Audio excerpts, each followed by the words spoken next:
sorry, but we're already over. Maybe you could help me out,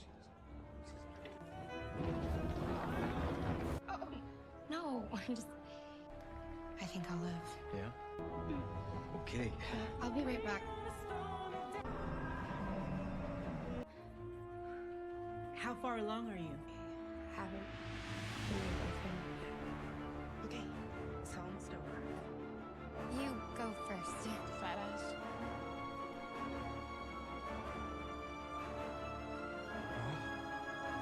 Where's their family? Wait. It's perfect.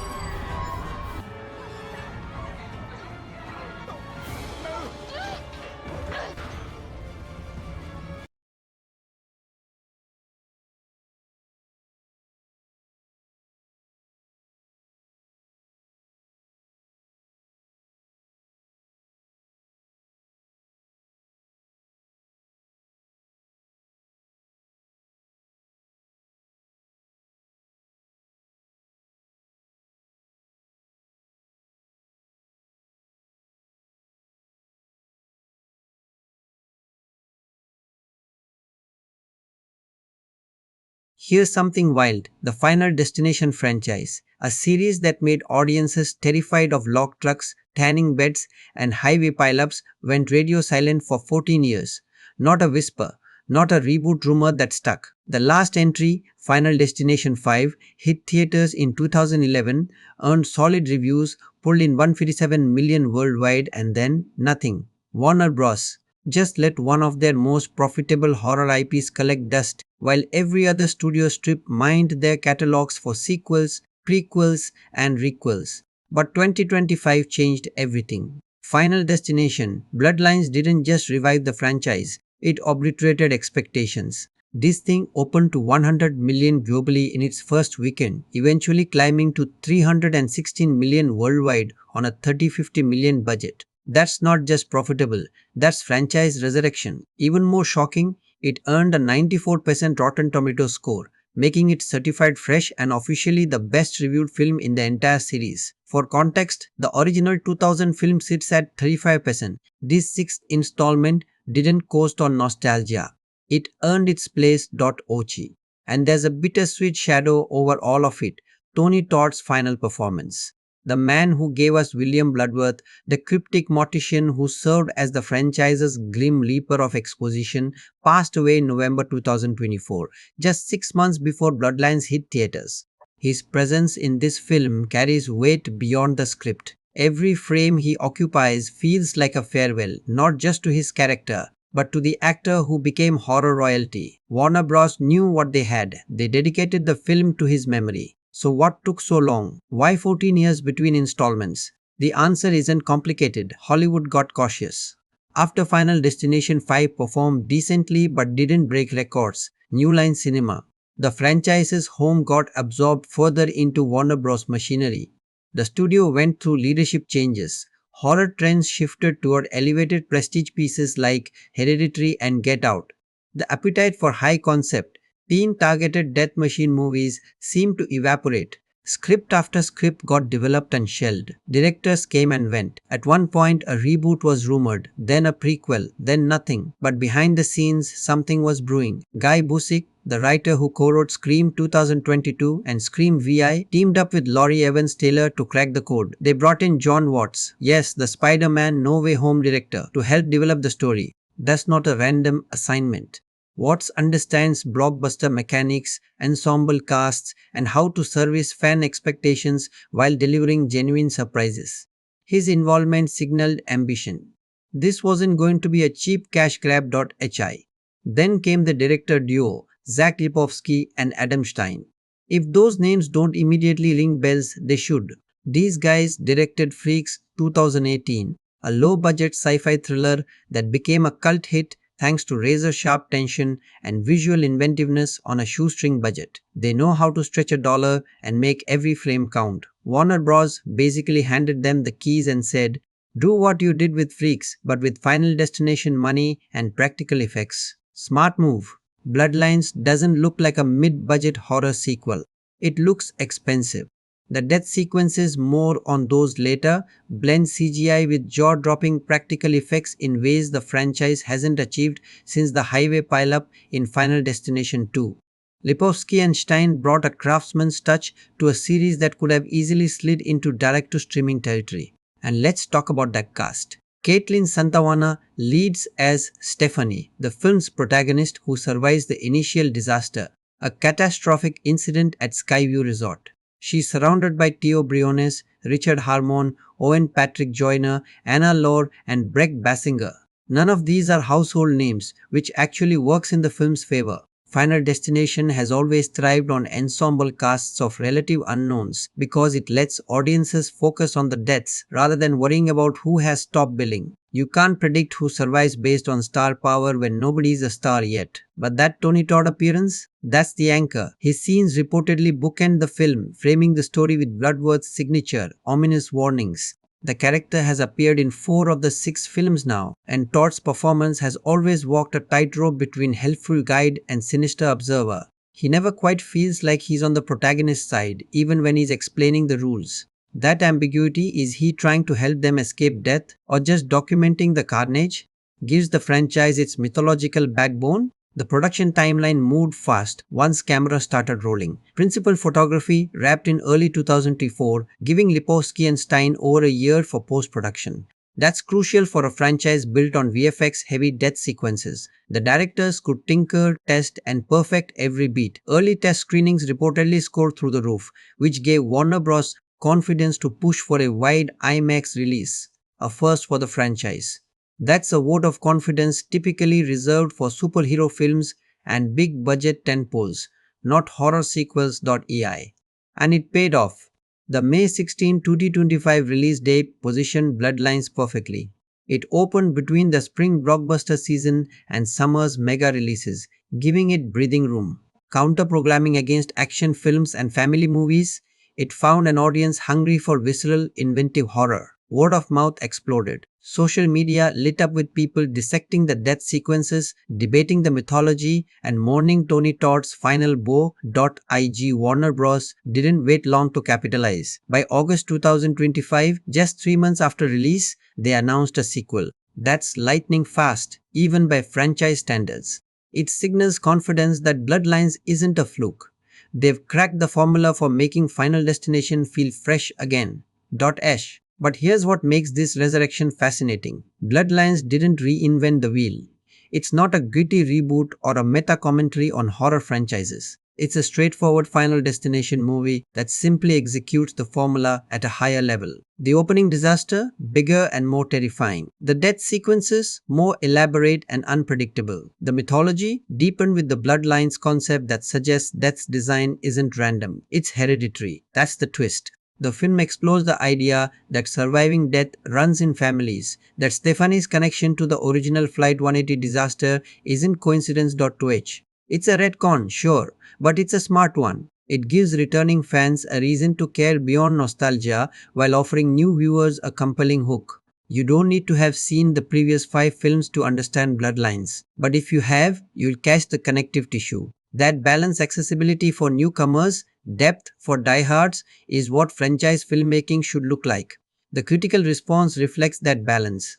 IndieWire called it the smartest entry since the original. Variety praised the inventive practical effects and genuine suspense. Even critics who typically dismiss horror franchises found something to admire. That 94% Rotten Tomatoes score isn't inflated by fanboy reviewers. It represents genuine consensus that Bloodlines works as both a horror film and a franchise entry. Office tracking told the same story. After that 100 million opening weekend, the film showed remarkable legs, playing in theaters through late summer. It became a date night staple, a group watch event, the kind of theatrical experience that streaming can't replicate. People wanted to see those death sequences on the biggest screen possible, wanted to hear the audience gasp and scream in unison. And IMAX helped. The film was post-converted for the format, yes, but Lipovsky and Stein shot with that presentation in mind. wide-angle compositions during the disaster sequences, immersive sound design that makes death's approach feel omnipresent. The directors understood that Final Destination isn't just about what happens, it's about the dread of anticipation. The franchise's signature move is showing audiences all the pieces: a leaking pipe, a frayed wire, a wobbly ladder, and letting them connect the dots milliseconds before the character does. That's the real craft of these films, choreographing Rube Goldberg machines of death, where every element feels plausible enough to be terrifying. It's not supernatural horror like The Conjuring. It's not slasher horror like Friday the 13th. It's anxiety horror. Every Final Destination death could theoretically happen, and that's what makes them stick in your brain long after the credits roll. Bloodlines understands this on a molecular level. The death sequences, we'll break them down in detail later, are marvels of tension, building and payoff. They take their time, they misdirect, they hit like freight trains. But before we get there, before we dissect the craft and analyze the themes, we need to understand the story itself, because Bloodlines isn't just a series of death scenes strung together. It's a film with a protagonist we actually root for, a mystery that unfolds across its 100-minute runtime and stakes that feel genuinely personal. The film opens with a nightmare, but not the kind you're expecting. We are not immediately thrust into the disaster. Bloodlines earns it. The first 15 minutes establish Stefani's world before tearing it apart, and that restraint pays dividends. We meet her as a college student dealing with ordinary anxieties, relationship drama, academic pressure, the low-level existential dread of early adulthood. She's planning a weekend getaway to Skyview Resort with friends, a sprawling vacation complex that promises luxury and escape. Already, the film is stacking the deck. Skyview isn't just a hotel, it's a destination resort with multiple venues, attractions, and potential death traps all condensed into one location. Smart geography. The franchise has always understood that confined spaces amplify tension. Flight 180 trapped victims in the air. The highway pileup in the sequel created a miles-long kill zone. Here, Lipovsky and Stein give themselves a playground where every swimming pool, every elevator, every glass-walled observation deck becomes a loaded gun waiting to fire. But before we get to the carnage, we get character work. Stefani isn't just Final Destination protagonist E6. She's got texture. The script by Busick and Evans Taylor gives her a specific anxiety about family history, a nagging sense that something in her bloodline carries weight she doesn't understand yet. Her grandmother's death, mentioned in passing early on, wasn't just tragic, it was bizarre. The circumstances were never fully explained. Stefani's mother refuses to discuss it.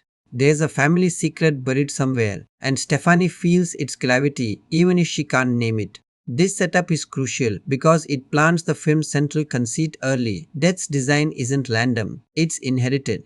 The Bloodlines concept isn't just a cool title, it's the thematic engine. Stefani's connection to the original Flight 180 disaster from the first film runs deeper than coincidence. Someone in her family tree cheated death decades ago and now she's paying the bill. That retroactive continuity could feel cheap in lesser hands, but the film earns it by making Stefani's investigation of her family history a genuine mystery with stakes beyond "don't die horribly." The friend group around her follows familiar Final Destination archetypes, but with enough specificity to avoid cardboard cutout syndrome. There's the skeptical best friend who treats the trip as pure vacation. The boyfriend with commitment issues who sees the weekend as relationship therapy. The comic relief who's actually funny instead of annoying, a shockingly rare achievement in horror franchises. And the outsider, someone Stefani doesn't know well but who got invited along, creating tension before death even enters the picture. Character dynamics matter in ensemble horror because we need to care who dies and when. If everyone's interchangeable, the deaths lose impact. Bloodline spends time establishing relationships. Who trusts whom? Who's hiding something? Who's the glue holding the group together? When the disaster hits and these bonds get tested, we are invested. And then comes the premonition. Stefani's vision arrives about 25 minutes in, standard franchise timing. She's at Skyview's main attraction, a massive indoor-outdoor complex featuring a glass skywalk suspended over a canyon, connecting the resort's two towers. It's breathtaking architecture, all sleek lines and engineering hubris. The kind of structure that looks impressive in brochures and terrifying once you realize how many things could go wrong.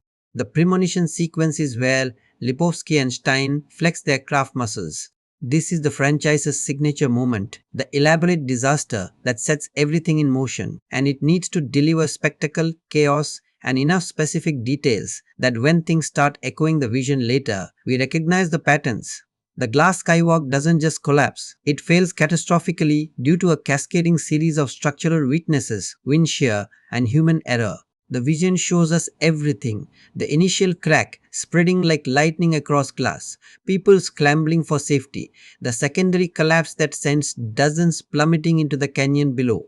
And it shows us Stefani's friends dying in specific horrific ways. One caught in the glass fracture, body bisected. Another trampled in the panic. The boyfriend pulled over the edge trying to save someone. Each death branded into her consciousness with crystal clarity. The premonition isn't vague, it's a shot-for-shot blueprint of catastrophe. Then she snaps back to reality. The skywalk is intact. Her friends are alive, milling around, taking selfies against the view.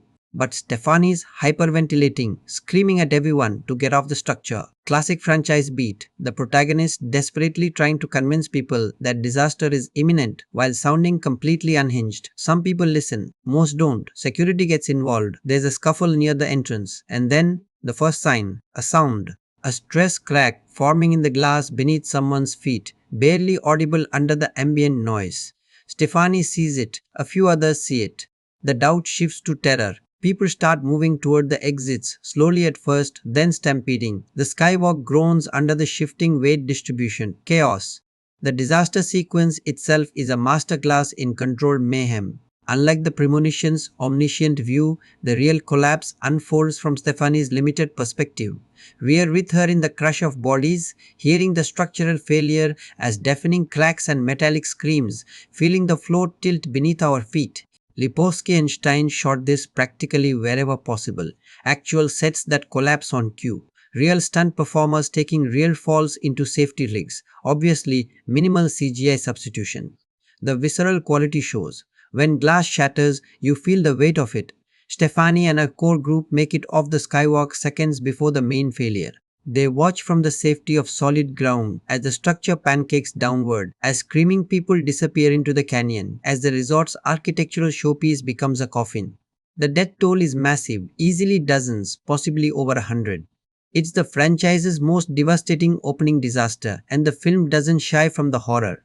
Bodies, survivors screaming for help, the resort's idyllic facade shattered along with the glass. Emergency services arrive. Survivors get corralled into safe zones. Stefani's group huddles together, shell-shocked, processing what just happened. And here's where Bloodlines diverges slightly from franchise formula. Authorities don't just let everyone scatter.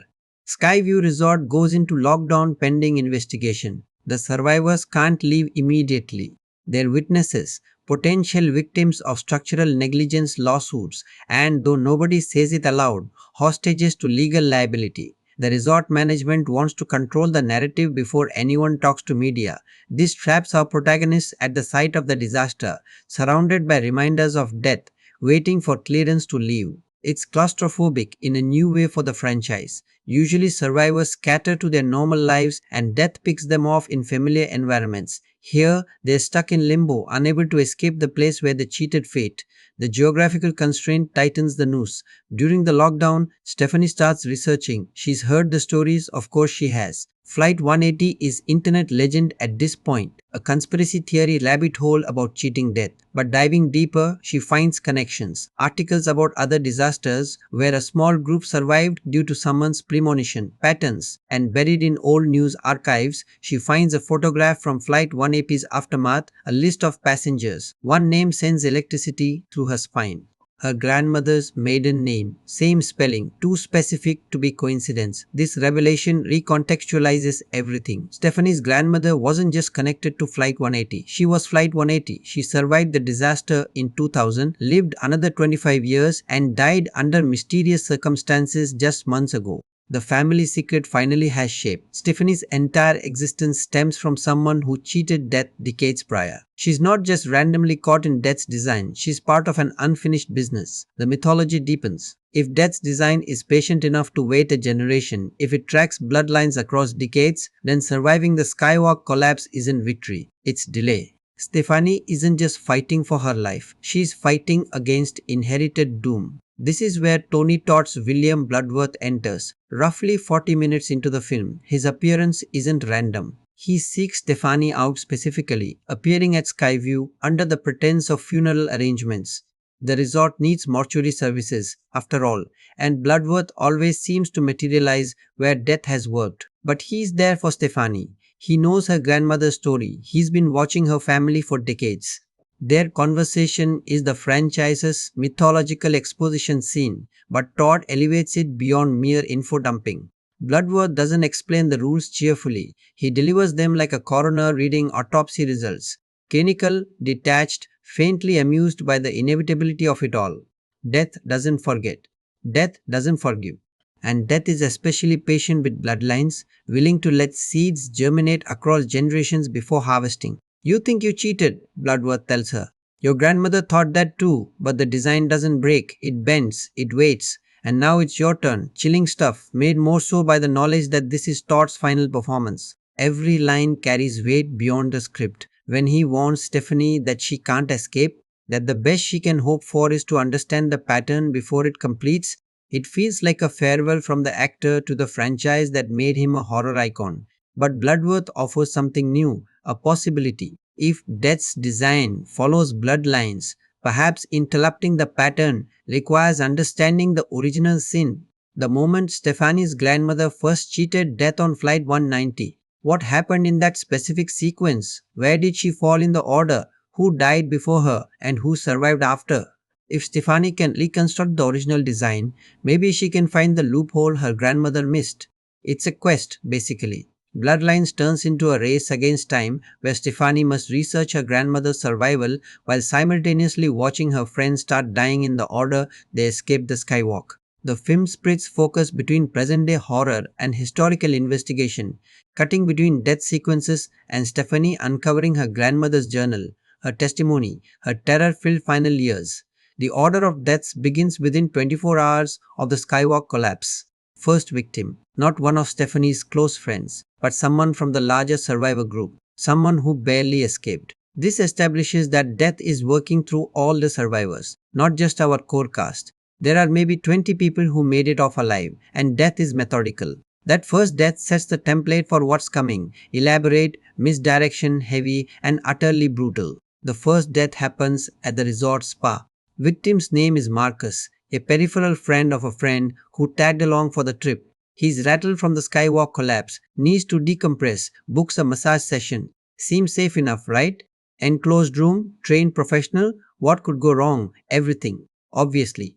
The sequence starts with misdirection, a final destination specialty. We're watching the massage therapist set up, hot stones heating in water, essential oil diffuser, ambient music playing. Marcus lies face down on the table, trying to relax. The therapist steps out momentarily to grab supplies. And that's when the film's visual language kicks in, tight shots of innocuous objects becoming sinister. The essential oil diffuser too close to the edge of the counter.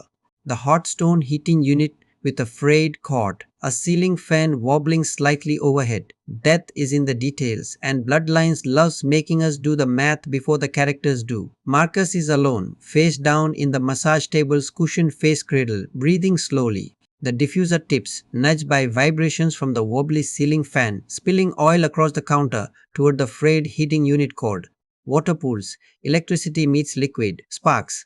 The heating unit short circuits, sending one of those smooth heated river stones skittering across the floor just as the therapist returns. She steps on it, loses balance, stumbles backward into the shelving unit holding glass bottles of oils and lotions. The shelving unit tips. Bottles rain down. One heavy, glass, filled with thick massage oil, strikes the ceiling fan's pull chain, setting the already unstable fan into a violent wobble. The fan detaches from its mounting, not completely, but enough to hang at an angle, blades still spinning. The therapist, trying to catch herself, grabs the massage table for support. The table shifts. Marcus, face down and essentially blind in that cradle, doesn't realize what's happening until the hydraulic table mechanism, jostled by the therapist's weight, activates, beginning to lower automatically. And here's the nightmare. The table lowers Marcus's head directly into the path of the wobbling, partially detached ceiling fan.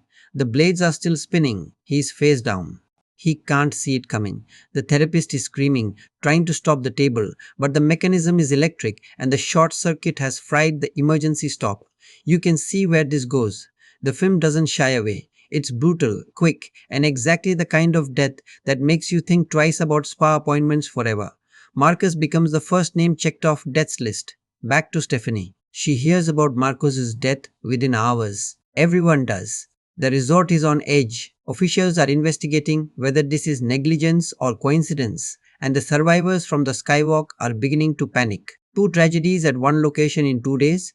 The odds feel cosmically wrong, but most people still default to rational explanations: faulty equipment, bad luck, tragedy compounding tragedy. Stefani knows better. She's seen this movie before, literally, in her grandmother's journals. The entries she's uncovered describe similar patterns: people dying in strange accidents, always in sequence, always perfectly orchestrated by unseen forces. Her grandmother documented everything, including the order of survivors from Flight 180. She was 7th in line to die, but something happened, something she never fully explained in her writing, that disrupted the sequence. That disruption kept her alive for 25 years. But the journal's final entries, written weeks before her death, revealed growing paranoia. She felt death circling back. She described hearing whispers, seeing signs, feeling watched, and then the journal stops. Her death certificate lists the cause as accidental drowning. She slipped in her bathtub, hit her head, drowned in 3 inches of water. Classic death's design: patient, waiting, completing unfinished business. Stefani realizes she is not just trying to save herself, she's trying to finish what her grandmother started. The bloodline connection means the slate isn't clean. Her survival at Skyview wasn't luck. It was generational debt coming due. And if she dies, if death completes the pattern, will it stop? Or will it track down her future children, her bloodline continuing the cycle? The stakes expand beyond immediate survival into existential dread. This isn't just don't die in the next 90 minutes. This is prevent your entire family line from being hunted forever. Her boyfriend Tyler initially dismisses this as trauma response. He's the pragmatic one, the skeptic, the character who represents audience members rolling their eyes at supernatural explanations. But even Tyler can't deny the pattern emerging. Marcus was first off the skywalk. The order is following their escape sequence exactly, which means Tyler himself, who was 5th or 6th to escape, has maybe a few days before his number comes up. That realization flips him from skeptic to believer in one conversation. Nothing converts the pragmatic like realizing they are personally screwed. The group dynamics shift. Stefani's closest friends, Tyler, her best friend Rhea, and comic relief Danny, form an inner circle dedicated to survival. They start comparing notes, trying to identify who escaped in what order, warning other survivors. But here's the problem: not everyone remembers clearly. The skywalk collapse was chaos. People don't recall exact sequences. Someone who thinks they were 10th might have actually been 8th. The margin of error means death could target anyone at any time. Paranoia sets in. Trust fractures. Every accident, every close call, every minor injury becomes a potential sign. Is death coming for you now? Or is that just coincidence? The psychological warfare is part of the design. Meanwhile, the second death occurs. Victim: a woman named Casey, mid-20s, survivor who's been trying to leave the resort since the collapse but keeps getting delayed by authorities. She's frustrated, angry, convinced that staying at Skyview is asking for trouble. She's technically 3rd or 4th in the escape sequence. Nobody's entirely sure, but either way, her time arrives. She's packing her room, throwing clothes into a suitcase with barely controlled panic when her phone rings. It's her mother calling to check on her after seeing news reports about the skywalk. Casey answers, pacing the room while reassuring her mom that she's fine. She's leaving today. Everything's okay. Standard horror irony, declaring safety seconds before disaster. Her hotel room is on the 8th floor. She's pacing near the window. One of those floor-to-ceiling modern hotel windows that doesn't open, just offers a view. She's not paying attention to her surroundings, focused on the phone call, and doesn't notice the housekeeping cart abandoned in the hallway outside her room. Cart loaded with cleaning supplies, including a bottle of industrial glass cleaner. Here's where Bloodlines shows its craft. The death sequence doesn't announce itself with ominous music. It builds through mundane details. The housekeeping cart is on an incline. The hallway has a very slight slope for drainage purposes. The cart's wheels aren't locked. Gravity is patient. The cart begins rolling, very slowly, down the hall toward Casey's room. Her door didn't latch properly when housekeeping left. It's open maybe 2 inches. The cart hits the door. The impact sends the glass cleaner bottle tumbling off. It lands on the room's carpet, doesn't break, just bounces and rolls toward the window where Casey is standing. She steps backward, still on the phone, and her heel comes down on the cylindrical bottle. Physics takes over. Her foot rolls forward. She loses balance, arms pinwheeling, phone flying from her hand. Her back slams into the floor to ceiling window. The window holds, is designed to hold, but the impact creates a spiderweb crack, weakening the structural integrity. Casey's relief lasts maybe 2 seconds before the window gives way behind her. She falls backward out of the 8th floor, still conscious, still aware, screaming all the way down. The film cuts away before impact. We don't need to see it. We hear it. That's worse. 2 deaths, 2 days. The pattern is undeniable. Stefani's group realizes they need to take radical action. Running won't help. The franchise has established that death follows you anywhere. Hiding is pointless. The only option is understanding the design well enough to break it, the way Stefani's grandmother somehow did 25 years ago. Bloodworth appears again, almost like he's been waiting for Stefani to reach this conclusion. Their second conversation happens in the resort's chapel, a quiet space away from authorities and panicking survivors. He reveals more mythology. Bloodline curses can be broken, but the cost is steep. Someone in the bloodline must willingly take the place of someone outside it. A substitution, a sacrifice that rebalances the ledger. Stefani's grandmother did exactly that. On Flight 1DT, when her turn came, she saved someone else's life, not from death directly, but from a human threat that emerged in the chaos following the disaster.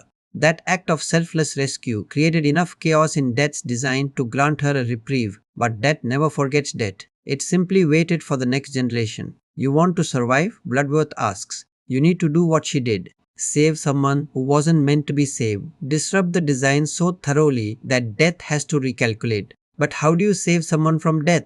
The answer becomes the film's third act engine. Stefani must identify who's next in the sequence and intervene before their death occurs. Not just warn them, actively prevent it. Become Death's obstacle rather than its victim. Easier said than done.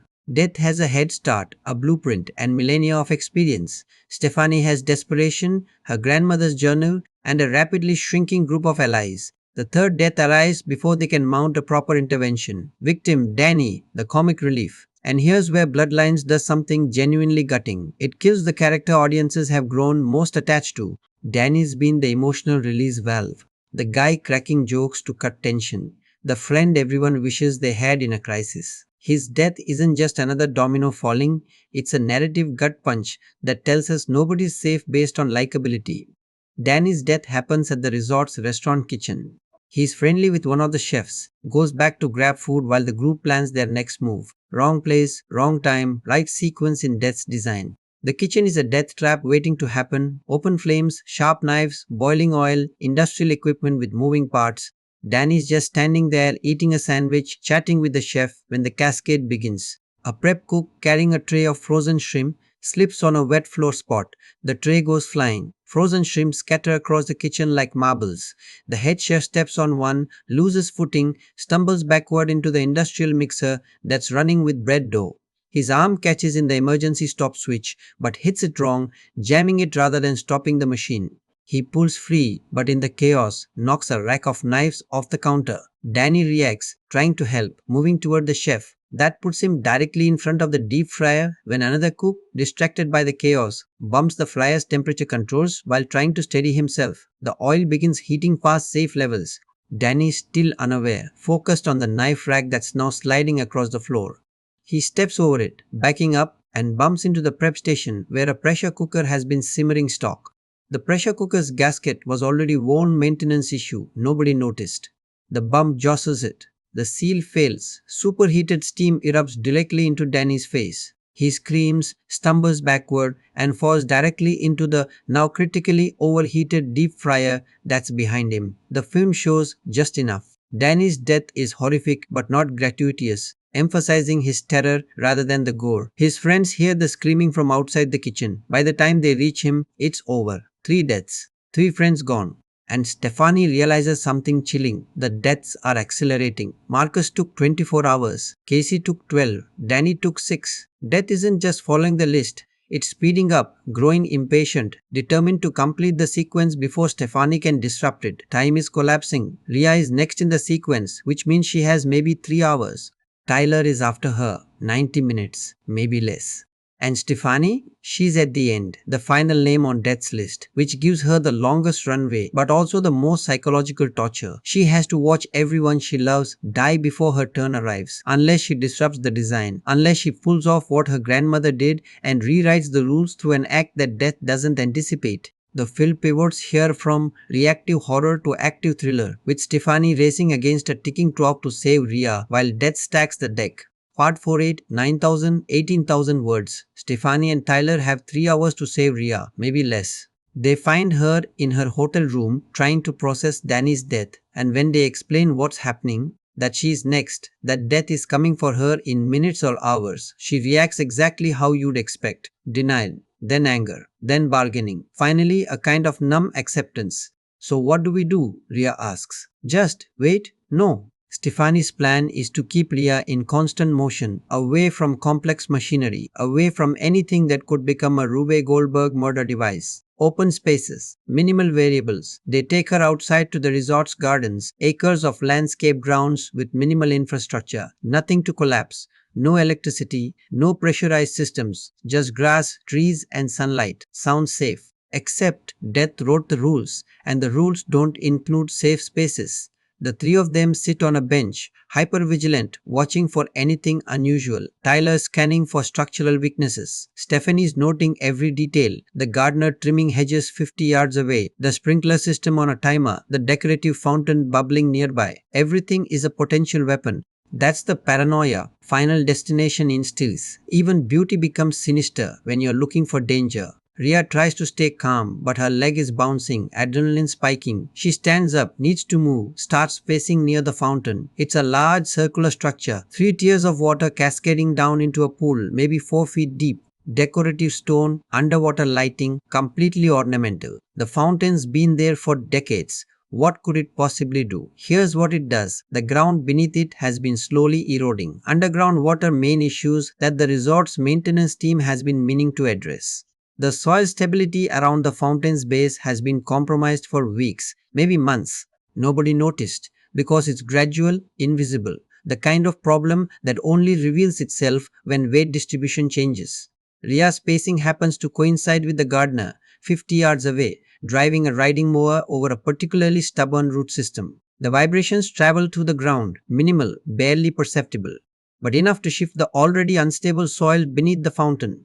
One side begins settling, just an inch or 2, but that's enough to change the angle of the entire structure. The decorative stone begins cracking. Water pressure from the internal pump system finds new escape routes. One of the fountain's tiers shifts, and suddenly water is gushing sideways instead of down. The electrical system powering the underwater lights is now exposed to overflowing water. Sparks. The circuit breaker should trip, but it doesn't, not immediately. Resort maintenance deferred that upgrade too. Rhea standing maybe 10 feet from the fountain when it starts coming apart. Tyler sees it first, shouts her name, starts running. Stefani's frozen for half a second, processing what's happening. The second tier of the fountain detaches completely. A massive piece of carved stone weighing hundreds of pounds.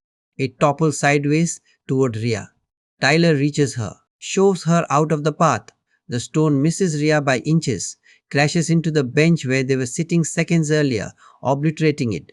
Tyler and Rhea go sprawling onto the grass. For a moment, there's silence, except for rushing water and the distant hum of the lawnmower. They're alive, both of them. Tyler just disrupted death's design. Stefani runs over, helps them up, everyone's shaking, soaked from the fountain spray, but intact. Tyler looks at his hands like he doesn't recognize them. He just did what Stefani's grandmother did, intervened at the critical moment, saved someone who should have died. The question hanging in the air, did it work? Did they break the pattern or just delay it? Bloodworth appears, because of course he does, walking through the gardens like he owns them. He's been watching, always watching. His expression is unreadable, somewhere between impressed and amused. Interesting, he says. Someone who's marked for death saves someone else who's marked for death.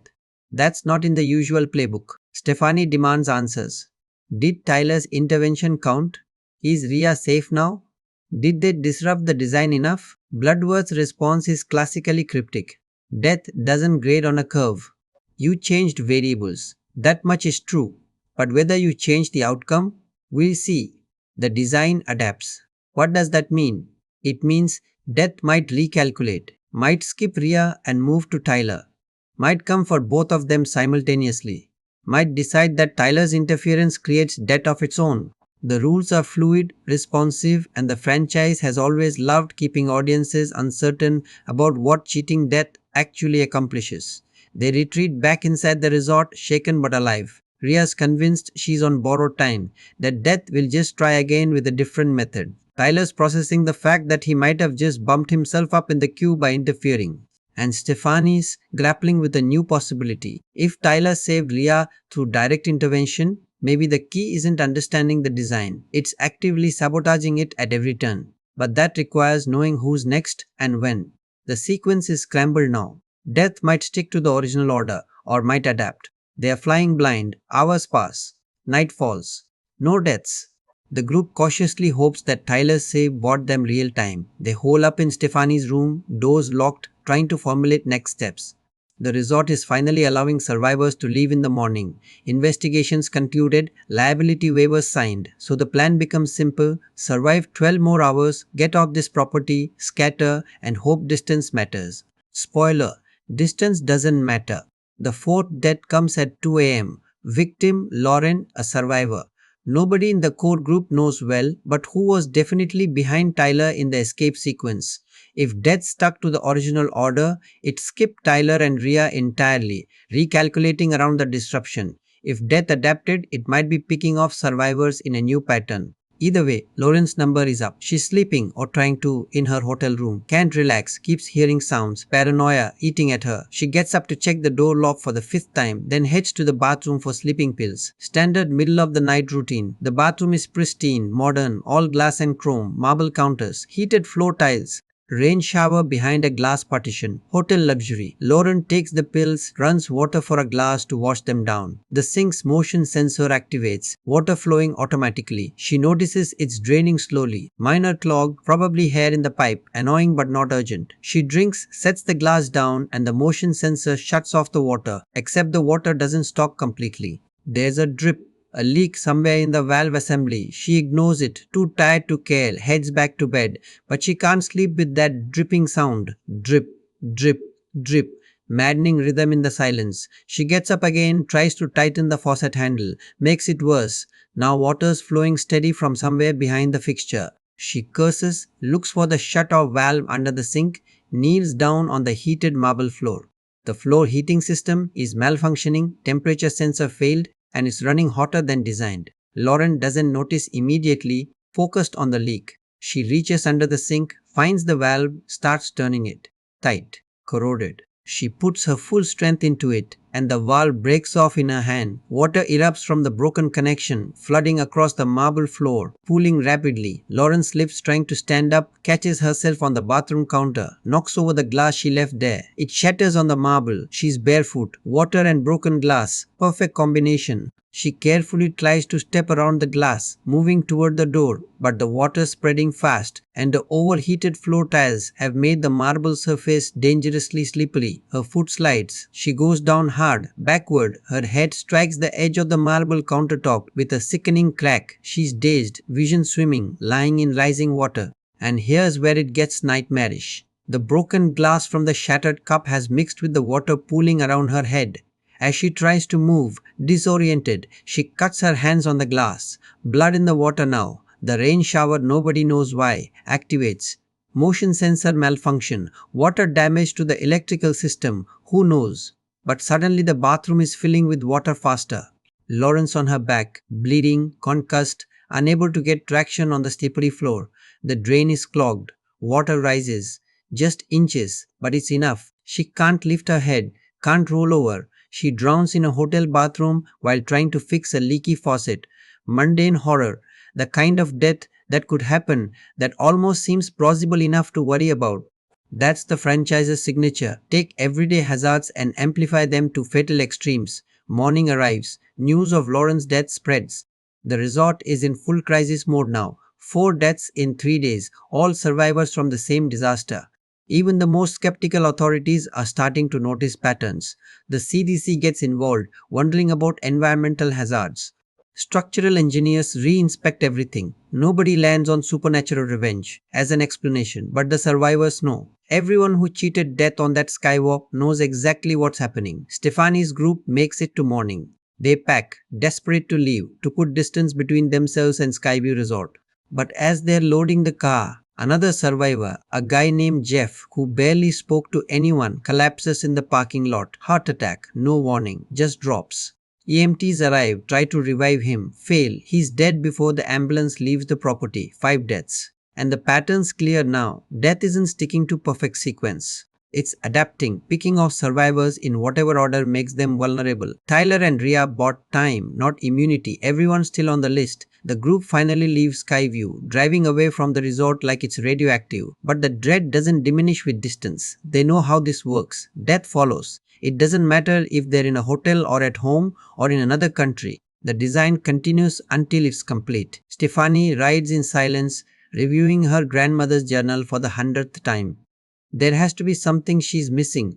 Some detail that explains how her grandmother survived 25 years. The journal describes her intervention, saving someone during the Flight 180 aftermath. But it's vague about mechanics. Who did she save? From what? And why did it work when other interventions throughout the franchise history failed? Tyler's driving, knuckles white on the wheel, constantly checking mirrors like death might be tailgating them. Rhea's in the back seat, shell-shocked, barely speaking. They're heading to Stefani's apartment, neutral territory away from the resort's concentrated horror.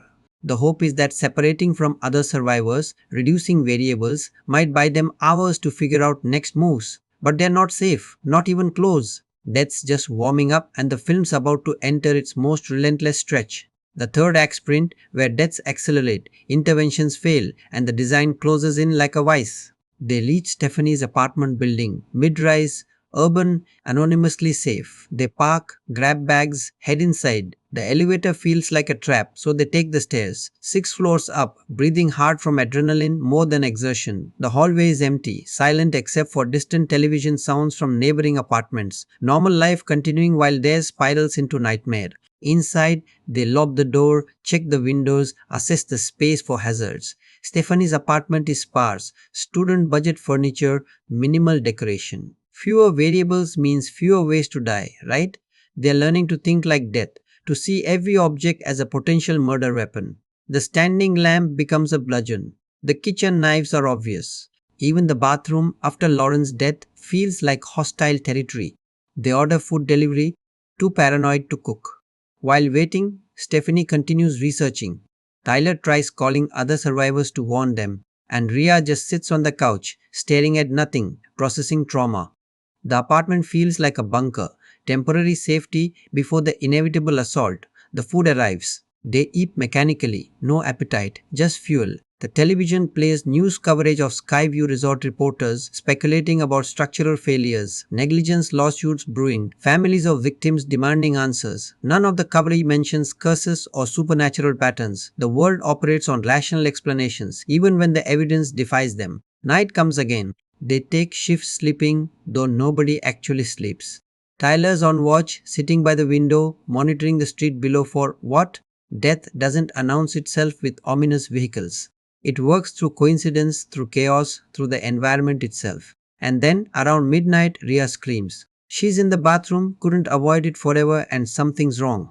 Tyler and Stefani rush in. Rhea's standing frozen, pointing at the bathtub. Water's running, not from the faucet, from behind the wall. Pipes groaning, pressure building, plaster starting to crack. The building's old, plumbing's ancient, and somewhere in the walls, a pipe just failed. Water's gushing into the cavity between apartments, building pressure, seeking escape. The bathroom wall bulges. Tyler grabs Rhea, pulls her out. Stefani is backing away when the wall bursts. Water explodes into the bathroom, flooding the space in seconds. But worse, the water's scalding hot. A heating pipe ruptured, not cold water. Steam fills the bathroom like a sauna on overdrive. They slam the door, sealing off the bathroom, but water seeping under the door into the apartment. Tyler calls building management, screaming about burst pipes. They are sending someone, but it will take time. Meanwhile, the apartment's flooding inch by inch, and the structural integrity of the floor is questionable in a building this old. Death's making its move. Not targeting one person, targeting the space. Making the environment uninhabitable, forcing them to flee into unknown territory where more variables wait. This is adaptation. Death learning that direct assaults get interrupted. So instead, apply pressure, create chaos, herd victims toward prepared traps. They evacuate the apartment, water still rising, steam billowing into the hallway. Other residents emerging, confused and angry. Building management arrives, shuts off water main, starts damage control. Stefani, Tyler, and Rhea stand in the lobby, soaked, homeless now, watching emergency crews work. They can't stay here, can't go back to the resort, running out of places to hide, and somewhere in the chaos, they realize they haven't seen or heard from any other survivors in hours. Tyler pulls out his phone, starts calling the list. First number goes to voicemail, second number 2. Third, someone answers. Panic breathing, background noise of sirens. Help, the voice says. Then the line cuts dead. Death's not hunting them one at a time anymore. It's multitasking, accelerating. The design's reaching its conclusion and everything's happening at once.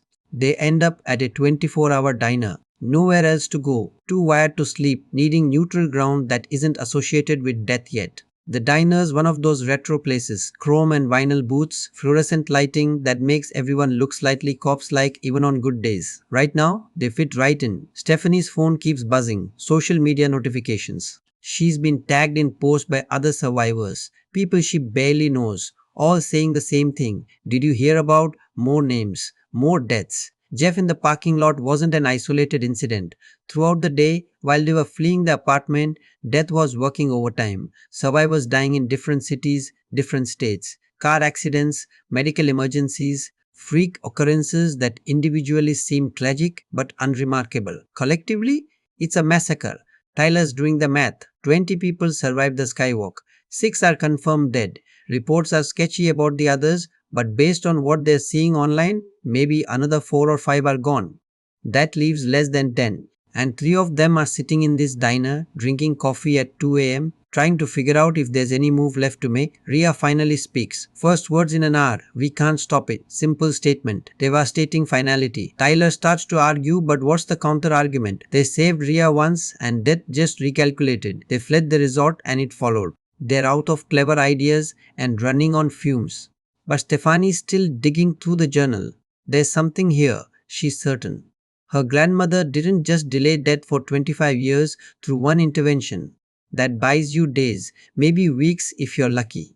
25 years suggests she found something fundamental, some loophole or rule that the franchise hasn't revealed yet. And then she finds it. A passage near the end of the journal, written in her grandmother's shaky handwriting just weeks before her death. I thought saving him was enough. I thought breaking the sequence meant I was free. But I understand now, it wasn't about disrupting death's design. It was about accepting my place in it.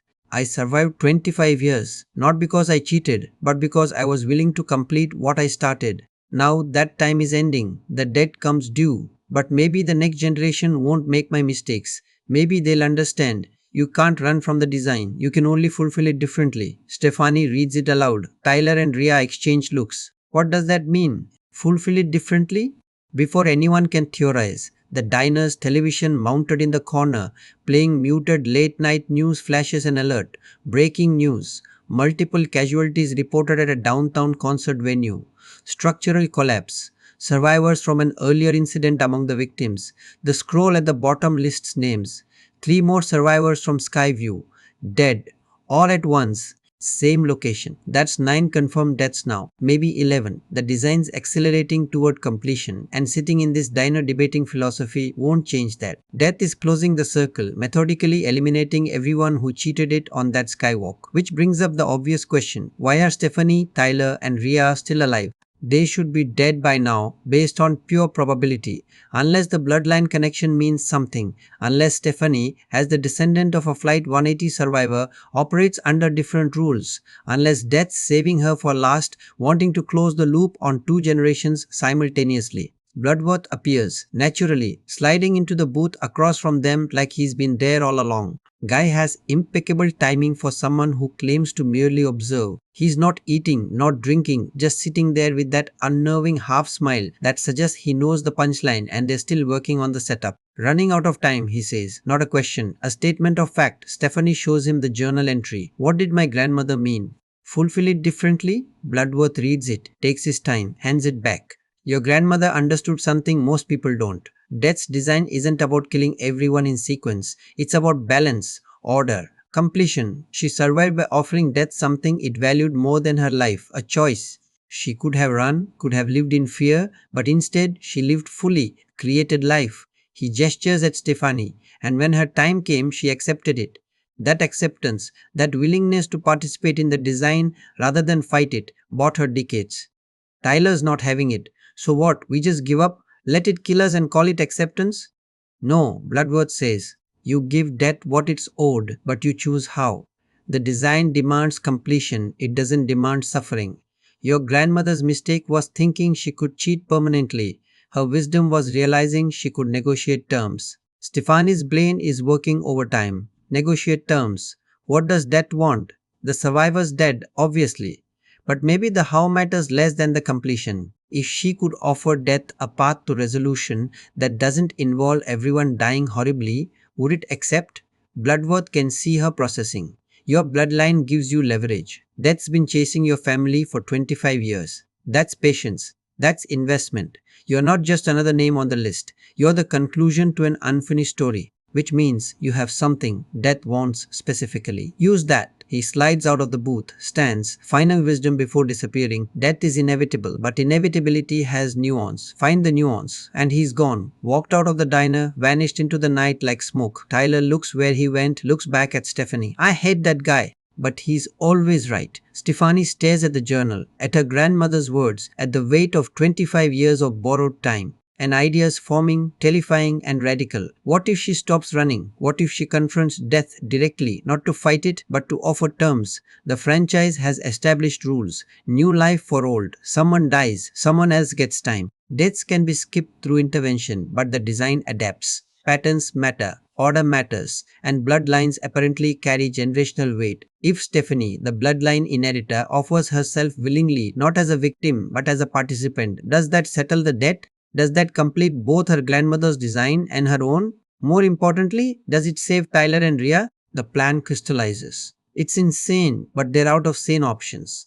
Stefani will go to the one place where death's presence is undeniable. Back to Skyview Resort, back to the Skywalk, the site where this began, where the original premonition happened. If she's going to negotiate with death, it needs to be there. Symbolic closure. Tyler immediately vetoes. You go back there, you die. That's not a plan. That's suicide. Maybe, Stefani admits, but everyone's dying anyway. At least this way I'm choosing. And if Bloodworth's right, if accepting the design instead of fighting it has power, maybe I save you too. Maybe I break the pattern for everyone else. Rhea's quiet then, I'm coming with you. No, you saved me. Tyler saved me. I don't get to sit this out. Tyler looks between them, realizes they are serious, curses under his breath. This is the dumbest plan in franchise history. We are literally walking into the death trap. You have a better idea? He doesn't. None of them do. So they leave the diner, pile into Tyler's car and start the drive back to Skyview Resort. It's 3 hours away. Dawn's breaking, painting the sky in reds and oranges that feel ominously apocalyptic. The roads are empty. No traffic, no witnesses. Just 3 people driving toward what might be the end. During the drive, Stefani writes, not a will, exactly, but a letter explaining everything. The premonition, the deaths, the bloodline connection, her grandmother's story. If this goes wrong, if they all die, someone needs to know what happened. Someone needs to understand that this wasn't random tragedy, it was designed. The letter goes into an envelope addressed to her parents. She seals it, hands it to Tyler. If I don't make it, mail this. He takes it without commenting. What's there to say? They arrive at Skyview as the sun fully rises. The resort is a ghost town, officially closed pending investigations, insurance nightmares, reputation destroyed. The skywalk remains cordoned off, yellow caution tape and structural scaffolding holding up what's left of the damaged architecture. It's haunting in daylight. This place that promised vacation memories now a monument to disaster. Security is minimal. They slip past barriers easily, walking toward the skywalk, or what's left of it. The glass is gone, the framework exposed like bones. Standing at the entrance, looking across the gap to the opposite tower, Stefani can almost see the premonition replaying, can almost hear the screams. So what now? Tyler asks. We just wait for death to show up? Stefani steps onto the remaining structure. It groans under her weight, not dangerous exactly, but unstable, reinforced enough that investigators could examine it but not rate it for casual use. Tyler and Rhea follow reluctantly. They are standing above the canyon now, wind whipping around them, sunrise painting everything gold. And Stefani speaks, out loud, to nothing and everything. I'm here. I'm not running. You want to complete the design. Fine, but on my terms. Take me. Leave them. They're not part of the bloodline debt. This started with my grandmother. It ends with me. That's the deal. Silence. Wind. The structure creaking. For a long moment, nothing happens. And Tyler's about to point out that negotiating with abstract concepts of mortality probably doesn't work like this. And then the wind picks up, not gradually, suddenly. A gust that feels targeted, purposeful. The scaffolding groans. Debris shifts. And all three of them feel it, presence. Not supernatural in a ghostly sense, but a weight, an attention, something vast and patient focusing on this specific moment. The structure shifts. Not collapsing, but moving, sections sliding as if testing their resolve. Stefani stands firm. This is my choice. I'm offering it willingly. That changes the equation. You don't have to chase us. I'm here. Another gust. Stronger. The platform beneath them tilts maybe 5 degrees. Tyler grabs for support, Rhea spraying under her breath. And Stefani just stands there, arms out, accepting whatever comes. Then stillness. The wind stops. The structure stabilizes. The sense of presence fades, not gone but receding, considering. In that silence, something changes. The three of them feel it simultaneously, a release, like pressure equalizing. The oppressive weight of the last few days lifts fractionally. Not gone, but shifted. Stefani doesn't know if her offer was accepted or rejected, doesn't know if she just saved everyone or doomed them differently. But she made the choice, stood at the site of the original disaster and offered terms instead of running. They leave the skywalk carefully, expecting every step to trigger catastrophe. Nothing happens. They reach solid ground, walk back through the abandoned resort, get to the car, drive away, waiting for the other shoe to drop. Hours pass, then a day. No deaths reported, no accidents. The surviving Skyview victims, maybe 6 people total including Stefani, Tyler and Rhea, remain alive. Impossible to know if it's temporary relief or actual resolution. But for the first time since the skywalk collapse, Stefani sleeps. Actually sleeps. No nightmares. No premonitions. Maybe her grandmother was right. Maybe accepting the design, engaging with it rather than fleeing, is the loophole. Or maybe death's just biding time, waiting for the perfect moment to complete its work. Either way, Stefani wakes up the next morning alive. That's victory enough. Part 68, 13, 500B18, 1000 words.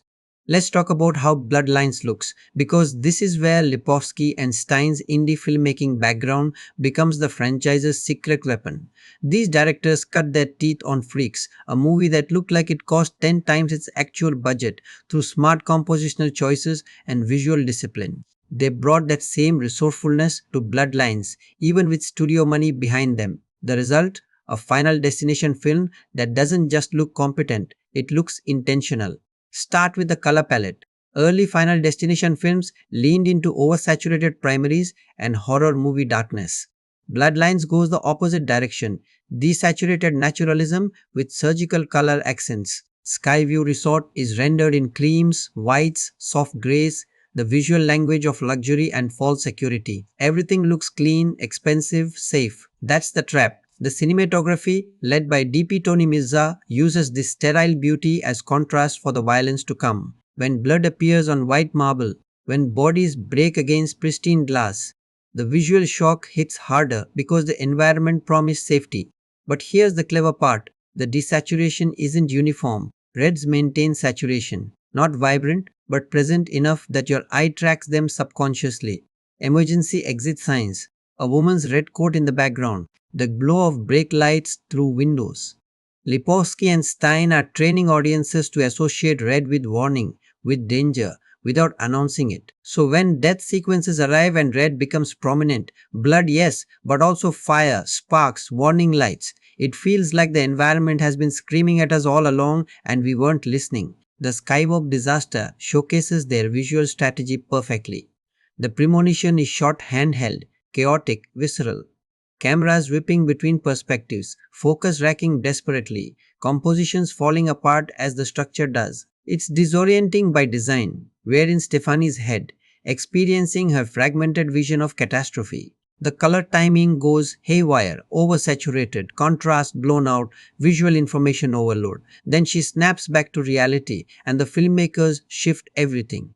The real Skywalk, pre-collapse, is shot locked off on tripods and stabilizers. Smooth, controlled, classical compositions. The color returns to that muted naturalism. It's a night and day visual difference that communicates safety versus danger without a word of dialogue. When the actual collapse begins, the cinematography gradually shifts back toward the premonition style.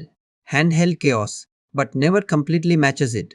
There's always slightly more control, slightly more clarity, because this is real and we need to track Stefani's escape. That subtle distinction between premonition and reality shows filmmaking confidence. Wide-angle lenses dominate the disaster sequences. Lipovsky and Stein love the 18 to 24mm range for these scenes, keeping characters in frame with their environment. You always see the context, the spatial relationships, the pieces coming together. This is crucial for Final Destination deaths because audiences need to understand the geography. We need to see the leaking pipe, the frayed wire, and the character positioned between them. Wide lenses let filmmakers show multiple elements in focus simultaneously, letting viewers play detective while characters remain oblivious. Contrast that with the intimate scenes, character conversations, quiet moments where the film shifts to longer lenses. 50mm, 85mm, sometimes even tighter. Shallow depth of field isolating characters against soft backgrounds. It's basic visual grammar, but Bloodlines executes it with precision. The gear shifts between environmental awareness, wide lenses for death sequences and emotional intimacy, long lenses for character beats give the film rhythm. We can't maintain high alert for 100 minutes straight. The cinematography builds and releases tension through lens choice as much as editing. Lighting design follows similar principles, naturalistic sources pushed to expressive extremes. The resort's interiors use practical fixtures. Actual hotel lamps, overhead panels, window light, but augmented to create depth and shadow. Death sequences often involve lighting changes as part of the mechanical cascade. Bulb shattering, circuits shorting, emergency lights activating. The filmmakers weaponize light itself, using sudden darkness or blinding brightness as disorienting elements. Marcos's spa death goes from warm ambient glow to harsh fluorescent flicker as systems fail. That sensory assault is part of the terror. Exterior lighting leans hard into natural sun and its emotional qualities. The Skywalk collapse happens in broad daylight. High noon, harsh shadows, squinting brightness. There's nowhere to hide visually. Everything's exposed. Contrast that with the nighttime sequences at Stefani's apartment, where darkness becomes oppressive, where we can't see threats forming. Lipovsky and Stein understand that horror in daylight requires different techniques than horror in darkness. Daytime horror relies on clarity, seeing the danger and being helpless. Nighttime horror relies on obscurity, not seeing until it's too late. The film's visual signature move is what I'll call the inventory shot, slow push-ins on environments where every object gets brief focus. These typically precede death sequences. The camera glides through a space kitchen, bathroom, hotel room, lacking focus between innocuous objects. Knife block, gas stove, wet floor. Each gets a moment of visual attention, not enough to telegraph the exact death, but enough to catalog possibilities. It's visual anxiety, turning mundane environments into puzzles we are trying to solve before the characters do. Production designer Annie Beauchamp deserves massive credit for creating spaces that look believable as functional locations while packing them with potential hazards. Skyview Resort can't look like a death trap. It has to look like somewhere people actually vacation. That means convincing luxury design, real architectural logic, spaces that feel lived in. But every location is carefully loaded with practical elements that can malfunction. The spa has heating elements, essential oil diffusers, adjustable tables. The restaurant kitchen has knives, flames, industrial mixers. The hotel bathrooms have glass, marble, water systems. Nothing looks suspicious, but everything's a loaded gun.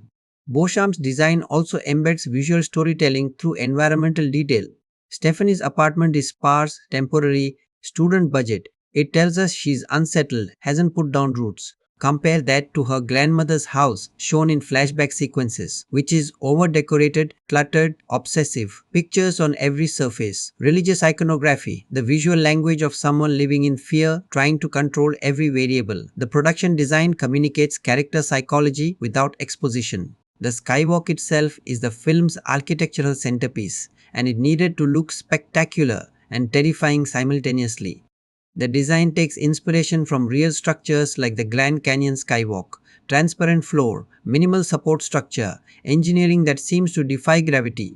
Beauchamp and the VFX team collaborated to create something that feels plausible. We believe this could exist, which makes its failure believable. The glass isn't just generic CGI transparency. It has weight, thickness, visible layers. When it fractures, the cracks follow realistic propagation patterns. That attention to material reality grounds the spectacular in the possible. Camera movement throughout the film favors purposeful motion over flashiness. Slow push-ins build dread. Tracking shots follow characters through space, emphasizing journey and geography. Handheld moments are reserved for chaos and premonitions. There's restraint here that modern horror often lacks. Lipovsky and Stein aren't showing off, they are serving story. When the camera moves, it's either revealing new information or amplifying emotion, never arbitrarily. The IMAX presentation influenced compositional choices in ways that elevate the theatrical experience. Certain sequences, especially the skywalk collapse and several death set pieces, were framed with IMAX's taller aspect ratio in mind. This means more vertical information in frame, ceilings, floors, the full height of spaces. For a franchise built on environmental danger, that vertical extension is powerful. We see pipes above characters, floors below them, complete spatial relationships. The IMAX version isn't just bigger. It's more immersive because the compositions were designed to fill that space meaningfully. Trimisa's camera work during death sequences deserves specific analysis. Take Casey's hotel window fall.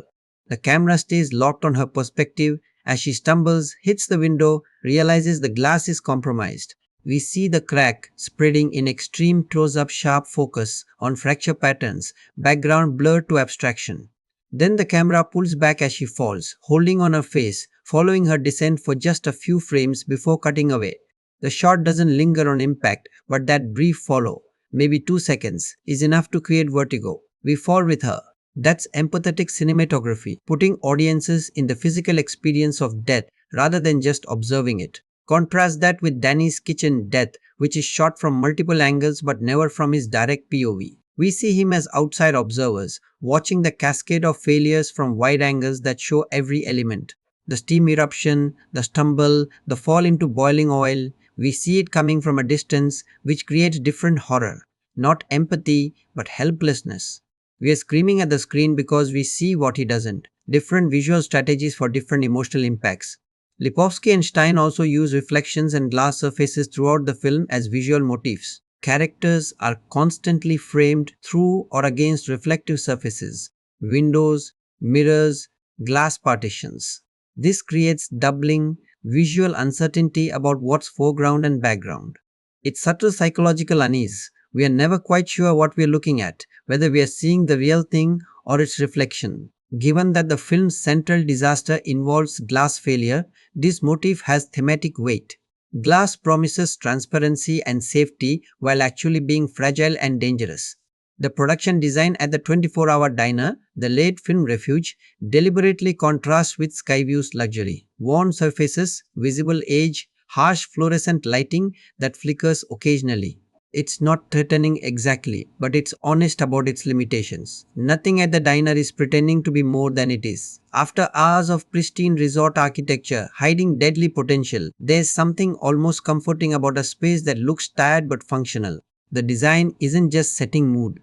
It's giving characters and audiences a visual breather before the climactic return to Skyview. Speaking of that return, the abandoned resort in daylight is genuinely eerie. Beauchamp's team didn't leadless locations extensively. They just removed people and signs of active use. What you see is a luxury space frozen mid-evacuation. Luggage carts abandoned in hallways. Caution tape everywhere. The skywalk scaffolding like a skeleton. It's liminal space horror. Places designed for people rendered empty. That emptiness is its own visual language. Potential without fulfillment. Function without purpose. When Stefani, Tyler, and Rhea walk through these spaces in the third act, the production design does heavy emotional lifting. These locations were where friends died. Now they are ghost towns, memorials to tragedy. The skywalk's final appearance, damaged, scaffolded, barely functional, is shot in golden hour sunrise light. It's beautiful, which creates tonal dissonance. This is the site of catastrophic death, but it's lit like a car commercial. That juxtaposition is intentional. Beauty doesn't protect you. Gorgeous light doesn't make you safe. The cinematography refuses to render the location as purely sinister because life isn't pure anything. Tragedy happens in beautiful spaces under perfect light. That's more unsettling than gothic darkness. Throughout the film, Lipovsky and Stein demonstrate understanding that visual craft in horror serves two masters: practical storytelling, showing audiences what they need to see, and emotional manipulation, making them feel what the filmmakers want. The best moments achieve both. Wide shots of the skywalk collapse tell us what's happening while making us feel small and helpless against catastrophe. Close-ups during death sequences show specific dangers while creating visceral identification with victims. The cinematography and production design aren't decoration. They are narrative tools as essential as script and performance. That's what elevates Bloodlines above typical franchise installments. It looks expensive, yes, that budget shows in production value. But more importantly, it looks thoughtful. Every visual choice serves purpose. Nothing's accidental. When you watch Final Destination for the death sequences, you might not consciously analyze why they work, but subconsciously, your brain is processing the visual information. The color palette signaling danger, the wide lenses showing geography, the lighting changes indicating system failures, the production design embedding hazards in plain sight. Lipovsky and Stein proved what indie directors often demonstrate when given studio resources. Constraints breed creativity, and creativity doesn't disappear when the budget increases. Bloodlines could have coasted on spectacle and gore. Instead, it commits to visual craft that respects audiences' intelligence and emotional investment. That's why it earned that 94% Rotten Tomatoes score.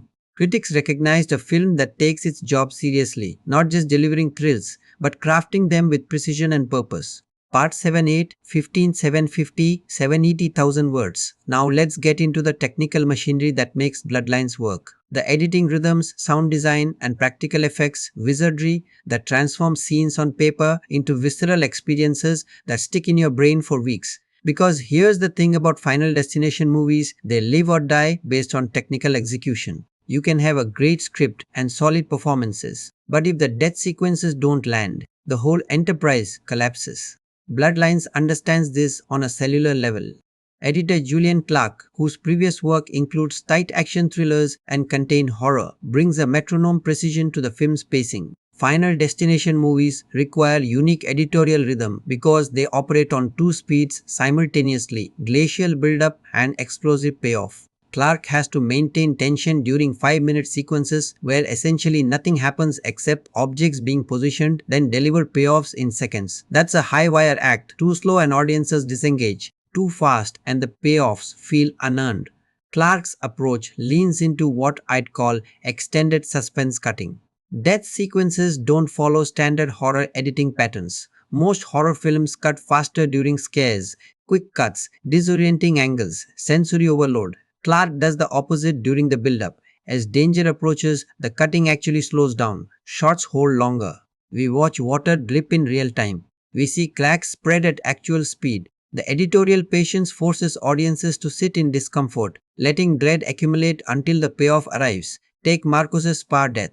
The sequence runs almost 6 minutes from entering the room to final moment. 6 minutes is an eternity in film time. Clarke structures it in movements, like a symphony. First movement, establishing safety, wide shots, languid pacing, Marcus relaxing. Second movement, introducing elements, tighter shots cataloging the diffuser, hot stones, ceiling fan editorial attention, cueing us to danger. Third movement, cascade begins, cutting frequency increases slightly as objects start interacting. Fourth movement, point of no return, cutting accelerates, angles multiply, we are seeing from every perspective. Fifth movement, impact, sudden cutting speed, visceral close-ups, then abrupt silence. That 5-act structure within a single death sequence gives the film its addictive quality. Each death is a complete short film with its own dramatic arc, pacing, and resolution. Clarke never repeats the exact same editorial pattern twice. Casey's window fall uses longer takes with minimal cutting during the build-up, then fragments into rapid cutting during the fall itself. Danny's kitchen disaster intercuts multiple threads simultaneously. The knife rack, the fryer, the pressure cooker, creating editorial chaos that mirrors the scene's physical chaos. Clarke also deploys a technique I'll call echo cutting, brief flashbacks to the premonition when real events start matching it. When Stefani sees something that mirrors her vision, we get a flash cut, maybe 5 frames to the premonition version. It's subliminal almost, just enough to trigger recognition. This creates layered tension. We are not just watching the present moment, we are watching it overlap with the predicted future. The editing makes time feel unstable, like past and present are bleeding together. That's conceptually sophisticated for a horror franchise. The film's overall pacing follows a careful escalation structure. Act 1, first 30 minutes, is deliberately patient, establishing characters and location before the Skywarp disaster. Clarke gives scenes room to breathe, letting dialogue play out, allowing quieter character moments. This isn't filler, it's investment. We need to care about these people before death starts hunting them. Once the disaster hits, the pace tightens incrementally with each death. First death gets a long build-up. Second death's build-up is slightly shorter. By the third and fourth deaths, the time between danger signs and payoff compresses significantly. Death is accelerating, and the editing reflects that urgency. Clarke also makes smart choices about what to show versus what to imply. Not every death gets graphic. Some cut away at the moment of impact, letting sound design and reaction shots do the heavy lifting. This isn't censorship, it's strategy. By varying the explicitness, the film keeps audiences off balance. We never quite know if we are going to see everything or if our imagination will fill the gaps. That uncertainty is its own form of tension. Speaking of sound design, this is where Bloodlines absolutely excels. Supervising sound editor Mark Stokinger and his team crafted an audio landscape that does as much narrative work as the visuals. Final Destination films have always leaned into sound. The franchise practically invented the auditory breadcrumb technique where sounds cue audiences to danger before characters notice. Bloodlines perfects it. Every death sequence has a distinct audio signature. Marcus's spa death is built on layered ambient tones, humming diffuser, bubbling hot stones, fan motor whirring, massage music playing. The sound mix starts with these elements balanced naturally, then gradually isolates and amplifies them as danger approaches. The fan motor gets slightly louder, its pitch shifting as the mounting wobbles. The bubbling water becomes more aggressive. The ambient sounds transform from comforting to threatening through pure audio manipulation. By the time the death occurs, our ears have been screaming warnings, even while the visuals remained deceptively calm. Casey's hotel room death uses silence as weapon. After she breaks the faucet and water erupts, there's a moment where all environmental sound drops out except the water itself. No music, no ambient hotel noise, just rushing water growing louder. That selective silence, eliminating everything except the immediate threat, creates tunnel vision through audio. We are locked into Casey's experience where the rushing water becomes her entire reality. Then when she falls and hits the marble, the crack of impact breaks that audio isolation with shocking violence.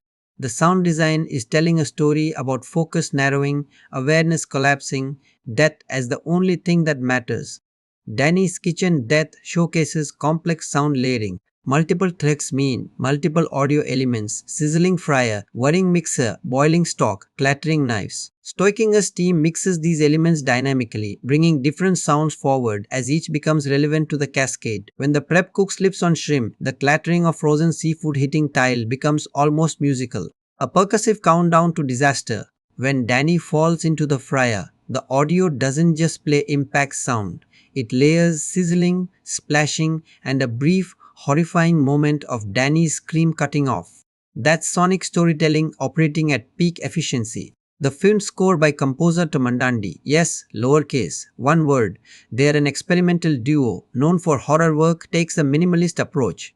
Unlike typical horror scores that announce scares with string stabs, Bloodlines uses ambient drones and textural sounds that blend with sound design. You often can't tell where sound effects end and music begins. That ambiguity is intentional. The score exists in the uncanny valley between diegetic sounds that exist in the film's world and non-diegetic sounds only the audience hears. During death sequences, the score frequently uses low-frequency drones, sounds below conscious hearing that create physical unease. Your body feels these frequencies before your brain processes them. It's subtle psychological manipulation, making audiences physically uncomfortable while they are watching characters in danger. The sympathetic response is involuntary. That's sophisticated sound design understanding how audio affects human physiology. Contrast that with the film's quieter moments, where Tomandandi employs melodic elements, piano, strings, human voice samples processed into texture. These moments score character connections, emotional beats, the fragments of humanity between horror. The musical contrast gives the film emotional range beyond relentless tension. When Stefani finds her grandmother's journal, delicate piano accompanies the discovery. It's relief and sadness simultaneously, evidence that she's not crazy, but confirmation that this nightmare has generational roots. The soundscape at Skyview Resort is particularly detailed. The resort has distinct audio zones. The main atrium with its echoing space and fountain ambience, the skywalk with wind and structural creaks, the spa with white noise and water sounds, the restaurant kitchen with industrial clanging and cooking noise. Stokinger's team recorded authentic location sounds to build these audio environments. They are not just background, they're character. The resort sounds expensive, luxurious, carefully maintained, which makes the sounds of things going wrong, cracking glass, groaning metal, shorting electricity, more shocking. The audio environment promises safety, so when that promise shatters, the contrast hits hard. The skywalk collapse itself is an audio showcase. The premonition version is mixed in near chaos, overlapping screams, fragmenting glass, metal tearing, Stefani's breathing amplified to gasping panic. It's audio overload, sensory information colliding. The real collapse, when it happens, is mixed differently, still intense but with more spatial clarity. We can locate sounds in three-dimensional space. Glass breaking to the left, metal droning behind, people screaming ahead. That spatial audio design, especially in the IMAX mix, creates immersive horror. You're not watching the disaster, you're in it. Now, practical effects. This is where Bloodlines flexes hardest. While the franchise has always mixed practical and digital effects, this installment leans into practical work wherever possible. Special effects coordinator J.D. Schwann brought decades of experience creating on-camera chaos, and it shows. Real glass shatters, sugar glass, and breakaway materials, obviously, but captured in camera. Real water flood sets. Real sparks fly from practical rigging. The weight and physicality of practical effects is irreplaceable. CGI can enhance and extend, but there's a material reality to practical work that cameras capture instinctively. Marcus's death uses practical effects extensively. The ceiling fan is rigged to actually detach and hang at that dangerous angle. The hot stones are real heated, though not to dangerous temps. The water pooling and the electrical sparks are practical. The only major CGI in that sequence is augmenting blood and the final impact moment. Everything leading up to it is real stuff happening in real space. That grounds the sequence in physical reality. Actors are reacting to actual danger, obviously controlled and safe, but present, which means their performances carry genuine tension. The kitchen sequence for Danny's death was shot in a functioning film industry kitchen set with real equipment. The slipping on frozen shrimp? Real shrimp scattered on practical wet floor. The knife rack sliding? Rigged mechanically but practically performed. The pressure cooker steam eruption? Practical effect using safe steam systems that create the violent release you see on screen. Only the final moment. Danny falling into the fryer uses digital augmentation for safety and intensity. But because everything before that moment is practical, our brains accept the CG payoff more readily. The physical setup earns our belief. The hotel bathroom deaths, both Lauren at the resort and the burst pipe at Stefani's apartment, required elaborate practical water rigs. Water is notoriously difficult to control on set, but Schwarm's team built systems that could flood spaces on cue with precise flow rates. For Lauren's death, the bathroom set was built on a raised platform with drainage systems underneath, allowing controlled flooding to specific depths.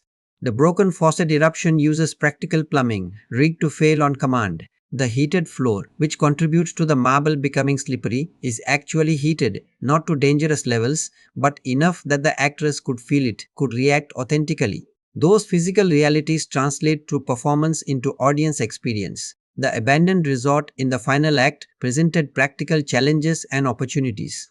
Rather than digitally creating decay and abandonment, the production team physically redressed Skyview locations. They added caution tape, removed certain set dressing, scattered debris, and adjusted lighting to create that eerie emptiness. It's less expensive than CGI set extension and looks more real because it is real.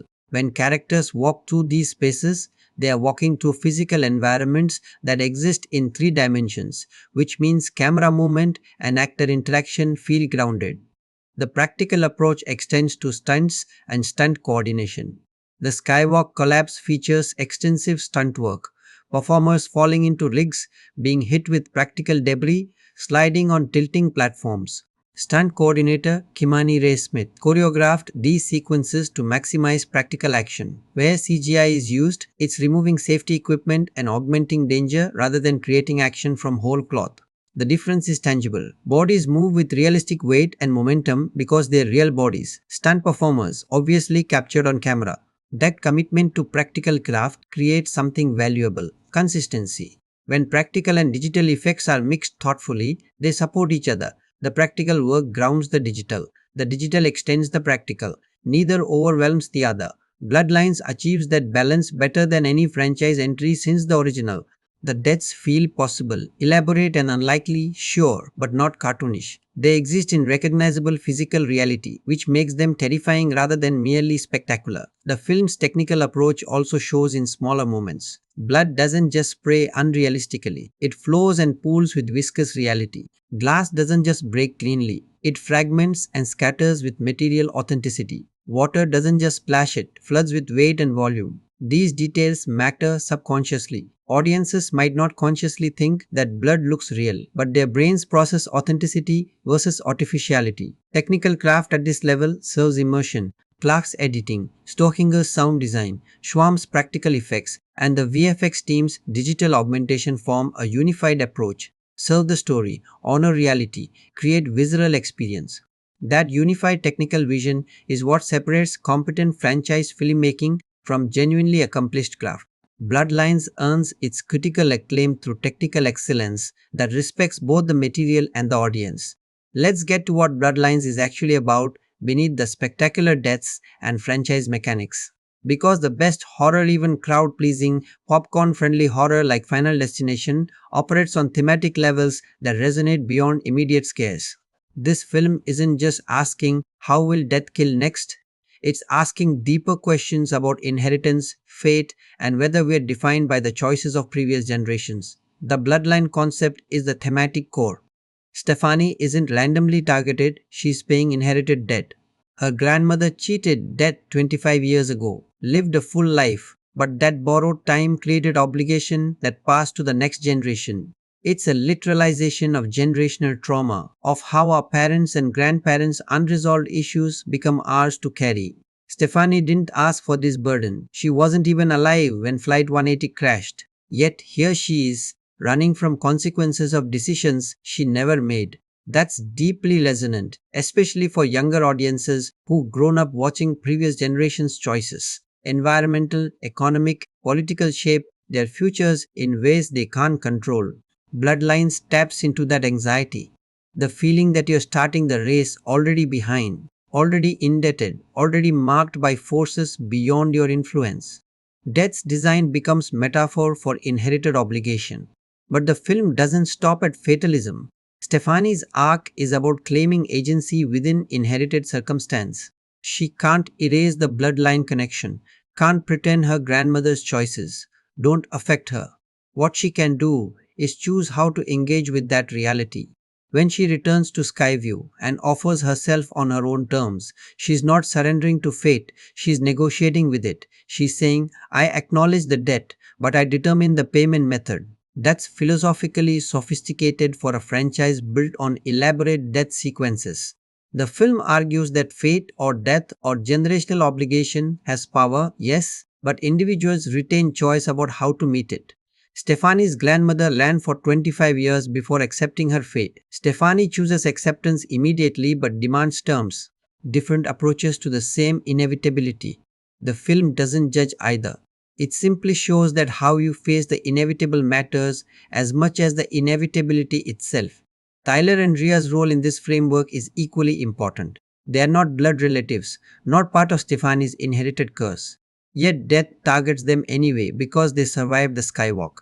Their presence argues that while some obligations are inherited, others are chosen or circumstantial. Tyler didn't ask to be on that skywalk, but he chose to date Stefani, chose to vacation at Skyview, chose to step onto that structure. His connection to death's design is contingent, not genetic, which means his survival strategy differs from Stefani's. When Tyler saves Rhea from the fountain, he is actively disrupting death's plan through choice. He is not negotiating or accepting, he is fighting, and remarkably, it seems to work. The film suggests multiple approaches to dealing with fate have validity. Some situations require acceptance, others require intervention. Wisdom is knowing which strategy fits which moment. The film also explores how trauma bonds people. Stefani, Tyler, and Rhea aren't close friends at the start. They're casual acquaintances with surface-level connections. The Skywalk disaster and subsequent deaths forge them into a unit defined by shared experience no one else can understand. That's its own kind of inheritance. Trauma passing between people who survive the same horror, creating connections deeper than normal friendship because they're built on shared witness to the incomprehensible. Danny's death serves thematic purpose beyond shock value. He is the member of their group who maintains optimism, who tries to keep spirits up through humor and persistence. His death argues that positive attitude doesn't protect you. Good people die randomly and horribly. The universe or death doesn't reward virtue. That's a dark, thematic statement, but it's honest. Horror that pretends good intentions create safety is lying. Bloodlines refuses to lie, yet the film isn't purely nihilistic. Marcus, Casey, Lorraine, the peripheral survivors we barely know, die because they are functionally alone. They don't have the support system Stefani builds. They face death isolated, and isolation makes them vulnerable.